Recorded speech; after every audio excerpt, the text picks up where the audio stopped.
Well guys, what a start to the video. I haven't even had a chance to do the introduction yet. And as you can see, I've got one in the net. So let me see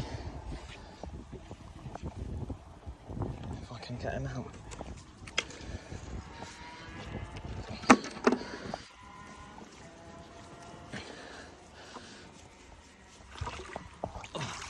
He's a big one.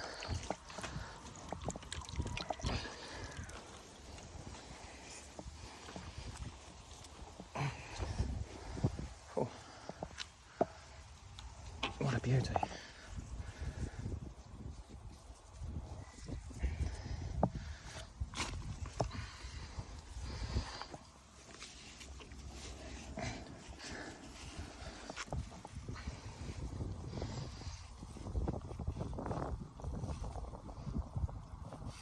Lovely.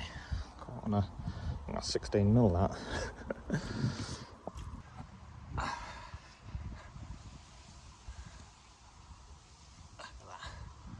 What a beauty. Let's get you back.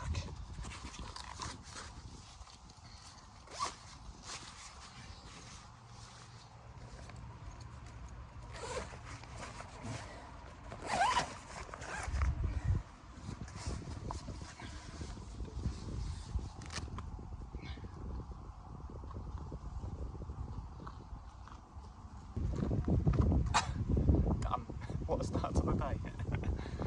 Right, I've just weighed the sling. I think the sling's about £3 wet. Well, I'm not sure about those scales. I bought those scales, a load of bloody rubbish. That's the first time I used them. And let's take the screen on them. Well, it looks better on the camera. But they're all like blackened. Load of old rubbish. Anyway, welcome to the video. What a hectic start. I'm worn out already. Catching big carp takes it out of you. Anyway, I was going to show you the setup, but it looks a right mess at the moment. I've gone to the carp side, so I've got a rod pod. I've got 2 rods. This is the right state, isn't it? I should have tidied up. My cradle, sling, everything. And yeah, I'm going to be going after some bigger fish. Still using sort of feeder methods as well, and I will still carry on with the other videos too, but I just thought it'd be nice to be able to go to some of the lakes that have the bigger stocks. So today I'm at Passies in Lancing on the big lake, which I've never been able to fish before. By the way, apologies for the wind on this video, it is quite exposed here, so it will be catching the wind today. Yeah, I've never been able to fish this lake before because you need bigger landing net and heavier line and whatever, because there are bigger fish in here, as you've just seen. So I've just got here and I caught that one just in the margin, just down here. I actually walked down the bank and just dropped it in. And I caught that on the giant ESP method feeder, which I'll show you in a bit. Feeder, look at the size of that. It's as big as my hand, which comes with a mould, which is quite cool because you can put your bait in the recess, you can see that. And yeah, these absolutely huge, sticky, krill, pink, off to 16mm, like a ping pong ball. I didn't quite realise they're that big when I bought them, else I don't think I would have bought them, but anyway, just with normal mixed pellets. So I'm going to mould it up again, stick it out, and see if we can get another one. Right, that's moulded on there, moulded nicely. So I'm just going to do exactly the same as I did before and drop it in the margin. Right, let's take the feeder for a walk. So I think they're repairing this one here, and I just dropped it just out there. The only problem I'm going to have is with my loose line blowing about. Let's put that there and try and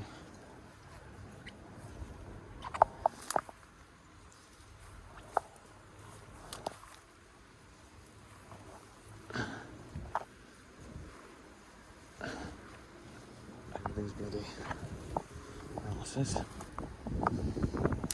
try and yes, done it again. Perfect. That's all right. Get that sunk down. Onto my new rod pod. I'm still getting the hang of this.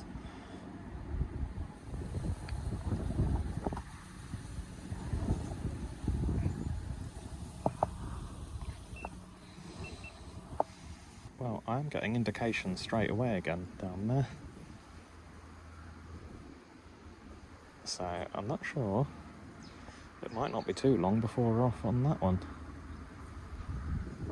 Again, I still haven't had a chance to get the second rod out. On this one, I've decided to put a normal size method feeder. This is the Advancer Angling Direct one, 30 gram, with a bit of a bigger hook, size 6 hook. Put a swivel on it. I tied with my own fair hands, so let's see if that catches. And that is a 10mm Ringers wafter. So let's give that a go. Chocolate one.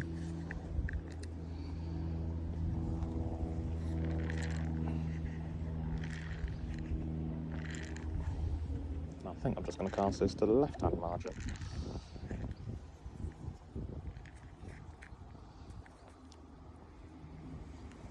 So we'll look at that. Lovely jubbly. So let me tell you about the rods that I've got. Now hopefully the wind has died down for about 2 seconds. They are Nash Dwarf 10 foot 3 pound test curve. And yeah, if you don't know the Nash Dwarfs, then the butt part retracts into the handle and then your tip comes off, so they pack down very small. So my rod bag, I bought the Nash rod bag for it. My rod bag is only, what's that, 1, 2, 3, that's 4 croc lengths. So I got that as well. And then the reels I got these second hand from a friend of mine, and they are Akuma. It's got it on the side. I can't remember. LS, I think it's LS61, I think.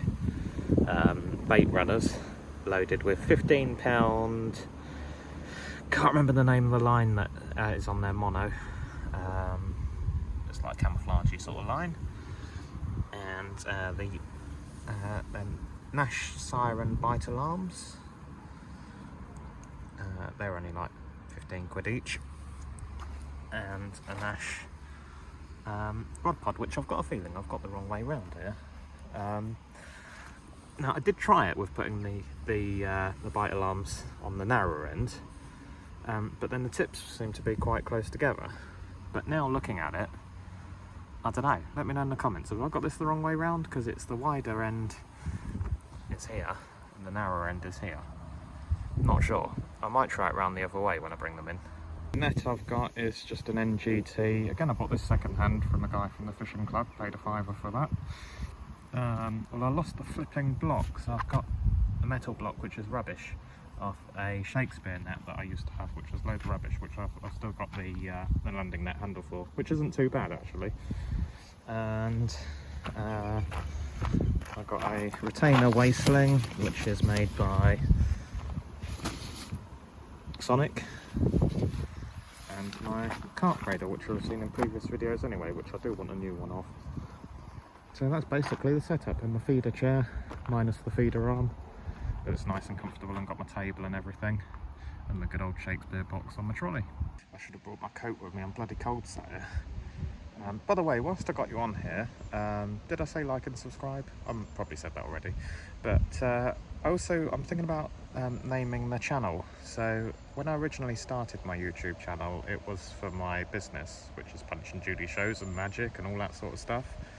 Then it sort of evolved, I did a bit of camping and whatever, and various different things, and then ended up fishing. And the fishing's really taken off in the last month or so. Oh, indication. Oh, no, I'm gonna get a fish.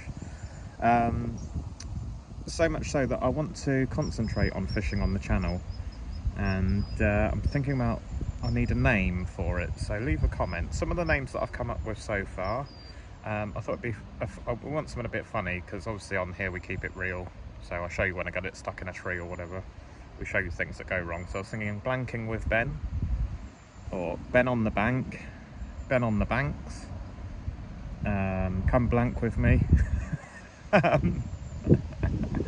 Don't know. Let me know. Anybody got any good suggestions? I asked my mum. She said call it hooking up with Ben. I'm not sure about that. I could get all sorts of messages. Maybe I should. I don't know. Yeah, what do you reckon? Best answer wins the naming rights. Well, actually, no, you can't have the copyright.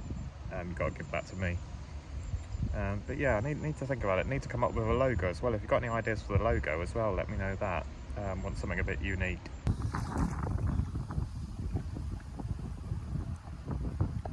In you go. Yes. Well, that's both rods christened. There he is, look at that. Dragon him out of silver as well.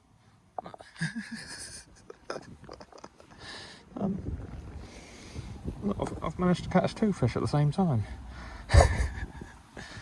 That's incredible. Let's get you back. Let's have a look at this old beauty.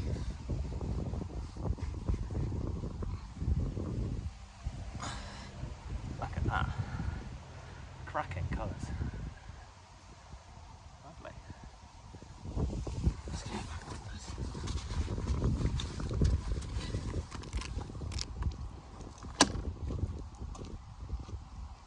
So that was the rig that I tied myself last night. Just caught that one on. Lovely. So that one I cast it out a bit. So let's do the same. Just out into the middle of the lake really. Not even tight to the island or anything.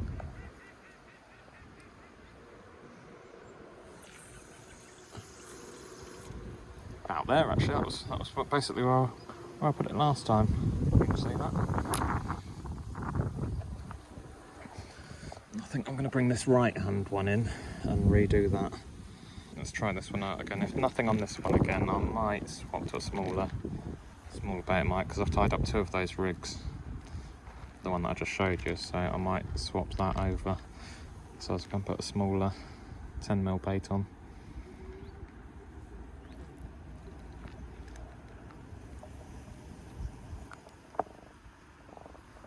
Good squeeze on there.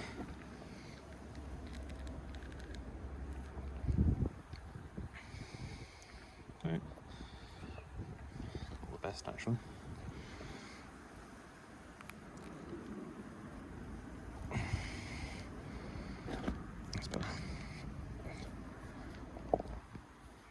These pellets could do with a touch more water actually. I think they need dampening a bit more. Oh well, stick it out. I'll put some glaze on. Should loosen them up a bit. Give that a good little mix around.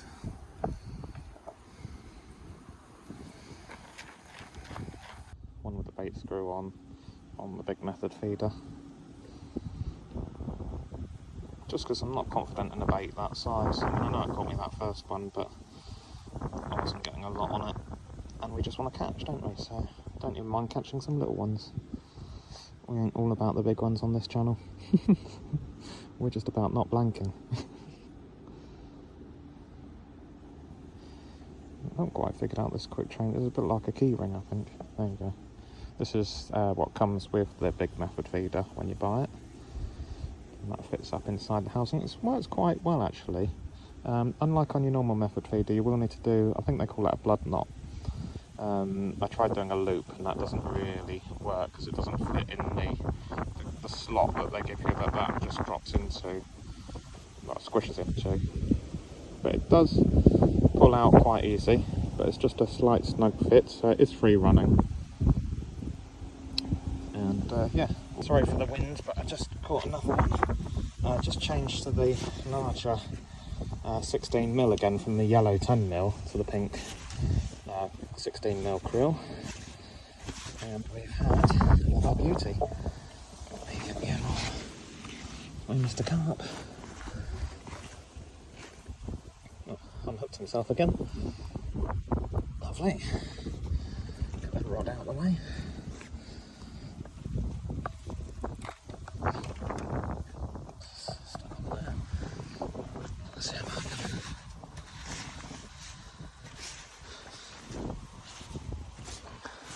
Lovely fish.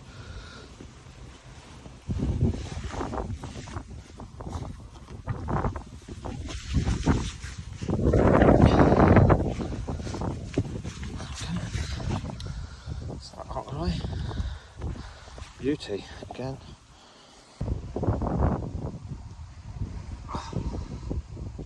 Stunning again. What a beauty. Right, let's get back.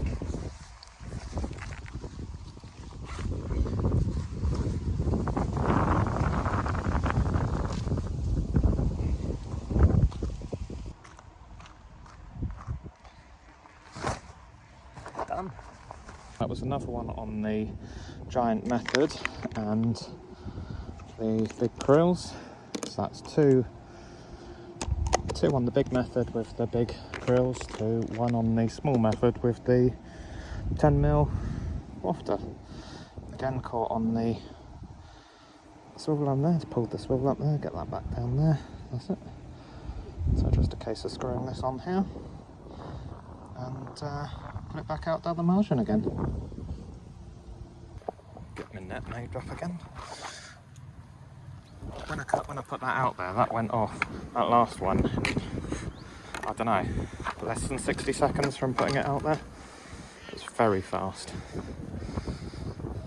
Sometimes the thing with feeders and I guess solid bags as well, that sometimes you can get a bite just incredibly quickly. Well, if I got a chunk in here, look at this. Some water on you. Thank you. Oh. Gosh almighty. That is a beauty.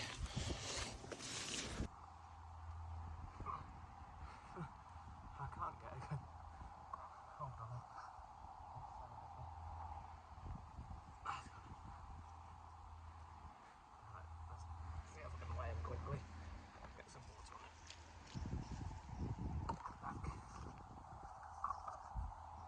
it. I just got the fisherman next door to come and help me with that. I used his scales as well. He had analogue scales. 23 pounds that was. I'm sure that's the biggest fish I've ever caught. Wow. He took a picture of me, I'll try and put it in here. Gosh, I'm knackered, I'm soaked. Oh, that was exciting, Jesus. Yeah, 23 pounds, wow. Doesn't look as big in the photo, but gosh, it certainly felt every pound of 23 pounds. Wow, what a day. I think buying the big rods was definitely a good idea. Again, that was just in the margins as well. Have I even got any rods fishing at the moment? I don't think I have. Whew. I'm exhilarated. Well, I'm back home. I forgot to do the outro at the lake. I decided to call it a day after that last fish. I was only going to do a short session anyway, because I've got lots to sort out back here. And obviously it's nice to end on a high note, so that seemed like a fitting place to finish the day. So yeah, I could have easily carried on fishing there all night. Which leads me on to tomorrow, because tomorrow, one of the reasons why I left early is because I am doing a 24-hour session, which hopefully I'm going to be able to video. So that should be a good video if I do get that, which fingers crossed I should, and hopefully I'll get a few fish there as well. So yeah, apologies, this week's not the most polished of videos. It was windy. Also, the carp gear is all new to me as well, so I'm still learning. I'm still learning how to handle the fish and fish care and everything. I'm doing my best because I wouldn't want to hurt any fish. And yeah, lots to learn. But I've got exciting things in regards to that as well. I don't want to give away too many secrets. So hope you enjoyed the video. Please leave a comment, say hello, let me know if whatever. It's always nice to hear comments. Like the responses lately has been absolutely fantastic, and make sure you hit the like as well, because it really helps the videos. And have a good week, and I shall see you next week. Bye bye.